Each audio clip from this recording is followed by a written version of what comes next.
Welcome to my how I edit my Instagram photos video.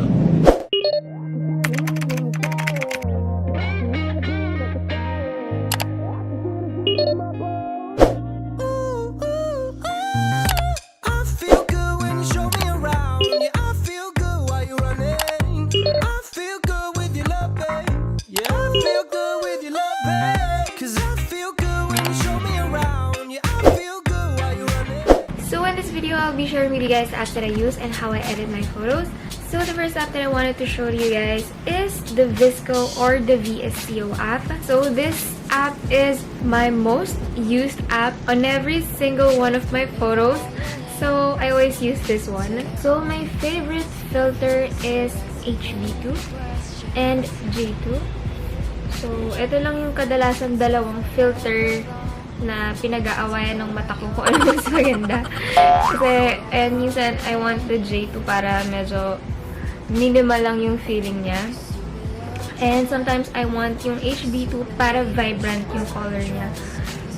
And, yan. I added some of my favorites if you wanna see some sneak peek. So, ayan sila. Ayan, yung mga favorites ko. Ang dami kong sinave na A-series, C-series, and also yung sa E-collection nila. And the J collection. And the M collection. Ang dami ko palang sinave na favorites, so nakakalito. Pero, ginagamit ko lang talaga dito is yung HB2 and yung J2. So, in this photo, I wanna use yung HB2. So, ayan. Ginagawa ko lang dito is that I adjust the effectivity of the filter. So, most of the time, I use 9. Hindi ko tinatodo. So, ito yung difference niya. This one is the before and after. Before, after. Before, after. And then, let's make it like yan. 8.3 na lang. And then, just tap on the check. Next is that I am enhancing the photo using the icon next to the filter. And then, bringing up the exposure para brighter. And then, sometimes, I use the white balance para if I wanna add some warmth dun sa photo. I like making my photos warm, if you can see. And also, putting up the tint para balance sila. So, this one is the before, this one is the after. And then, hit on check again. And then, sometimes, I also like using grain. Pero hindi ko siya masyado tinataasan. Like, maximum ko na siguro yung 3. So, I'll be using 3 on this photo. And then, tap on check again. And again, as you can see, this is the before. And this is the after. Before, after.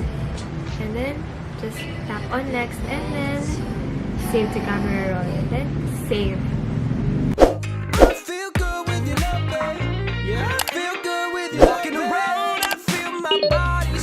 It's trembling, but now every motion that you make will lift me off the ground. And you know I'm so damn happy around. Okay, so next app that I love to use is this Afterlight. Okay, so this is where I create my vintagey looking photos. Okay, so the first thing I do is that I hit on the prism thing at the bottom. Ginagawa ko dito madalas is that I mix the two filters. Yan. Kasi dito pwede mo siya magawa, yung filter on filter. Sa VSCO kasi hindi mo siya pwede magawa. Kailangan mo pa siya i-save muna, and then if you wanna add another filter, i-import mo ulit yung sinave mong photo. So in here, let's use Alchemy at first. I always use Veil as my second filter para mabalance lahat nung. Pero binababaan ko lang yung effectivity nung filter niya. So, ayan, mga nasa 30. Then, tap on check. this is the before, and this is the after. Before and after. Okay, so next, dito kasi medyo wala namang mali dun sa photo, pero I just wanna show you how I color correct or make that color vibrant. So, I tap on this one, yung nasa left side, the side ng prism, and then I go on to the selective saturation. So, for example, itong orange one, gusto kong itaas yung saturation niya, nagtataas yung saturation niya. And then, kapag gusto bumaba yung saturation niya. So, ayun. I use this mostly sa sky. Ayan. Pero hindi gaanong kita yung sky dito kasi. Pero napapansin nyo kung paano siya nagbago. Ayun o, yung nasa taas. Yung sky. So, ayun yung madalas kong tinataas. Yung sky. Kasi madalas siya nag-fade out sa photos ko. I don't know why. So, ayan. Just tap on check. Next is that the fourth icon. Ayan. I add some dust. Para, ayan. Kapag ilalagay mo siya sa left side, nagiging black yung effect ng dust. And then, if sa right side, white yung effect ng dust. So, minsan lang ako gumamit ng black. I like using the white one. So, I'm just choosing whatever. I like using 3 kasi yun yung pinaka-minimal sa kanila. Hindi siya masyadong madumi tingnan.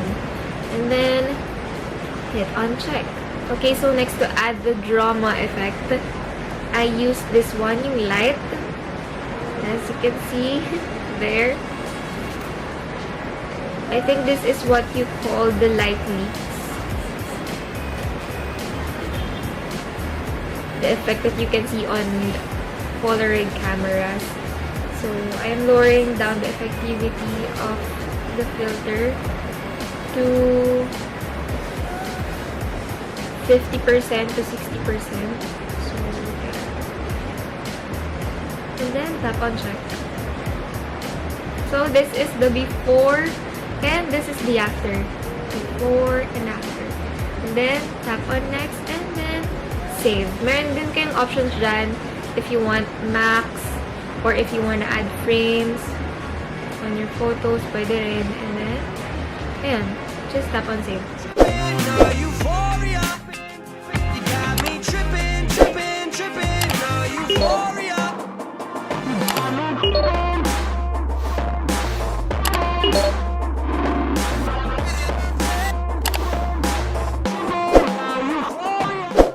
Okay, so next app is the Meitu. Okay, in here, dito ako gumagawa ng mga medyo artsy na photos.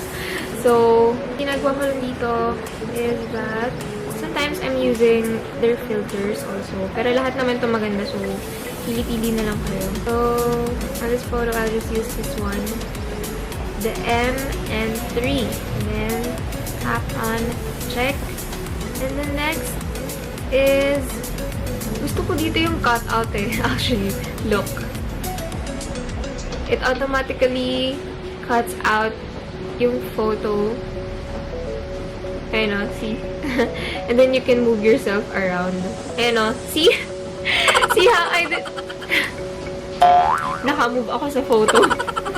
This is so fun to use. Pero hindi ko siya gagamitin on this photo. I just wanna show you how that works. So, on this photo, I love using the magic brush. Ayan. So, meron pa ditong ibang klaseng brush. Just tap on more and then choose what you want to use. Okay, so on this photo, I'll be using this one. Ayan.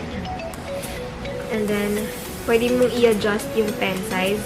Ayan, as you can see, like that. Pwede rin maliit. Pero, let's, ganyan. So, gagawin ko, papalibot ko sa akin yung mga flowers na yun. Ayan. Just make something like that. Ayan. And then, tap on eraser. And then, pwede mo naman siyang lakihan. Ayan. Pili ka, ano ba yung ano. And then, erase mo yung nasa harap mo. Kailangan salitan siya. So, on this one, nasa likod siya. And then, yung sa next one, nasa harap mo na siya. And then, ito, nasa likod ulit siya. So, parang nakapalibot sa'yo yung mga flowers. So it's like whirling around you. So ayan. Meron ka ng whimsical vibes. So, just save and share. You make me feel like everything is fine. I feel so good. I feel good when you show me around. Yeah, I feel good while you're running. I feel good with your loving. Yeah, I feel good with your loving. Okay, so the last app that I wanted to share with you guys is the Prequel app. So I also love this app. Tap on and then filter ready, that kind of effect it may bring you. Ang ginagawa ko lang dito sa Prequel is that I'm using the effects. This one, the third icon. So much in here. Sobrang cute. Sobrang cute ng lahat ng mga nandito. So you can see, yung vibes niya sobrang vintage. Break the rules. Shine bright. Sobrang cute. Okay, kasi yan, pwede rin sa story. Diba, sobrang cute niya, guys. Like, ang hirap pumili, sa totoo lang. Sobrang hirap pumili. Yan, just a tap. Meron na kayong pak na filter. Gusto ko na ipakita sa inyo yung mga filters na meron. Yung kung gaano siya kadali magbago. Sobrang cute! I love this app so much. Ayan, na-appreciate ko na naman siya. Pero on this photo, I'll be using this one. I think I like the bubblegum kasi bagay siya dun sa photo. So, yan. Pinipili ko lang yun. So, yun. Tatap ko lang siya. And then, pwede mong i-scale yung mga elements na nakalagay dyan. And then, also yung position. Yan. Pwede siya dyan. Pwede siya sa taas. What do you think? So, baba na lang. Parang shine bright. And then, you can also adjust the filter na nandun sa kanya. Ayan, let's just have that. Pwede mo ring palitan yung caption. Like, oh my gosh, ang cute! Okay, diba? So, ayan, shine bright. Let's try and... Hey! I'm Ali. Oops, wrong spelling. I'm Ali. And then, just get it done. And then, see? See? Very, very cute! Oh my gosh, I love it. And then, just tap on check. And then, check again. And then, check again. And then, save photo.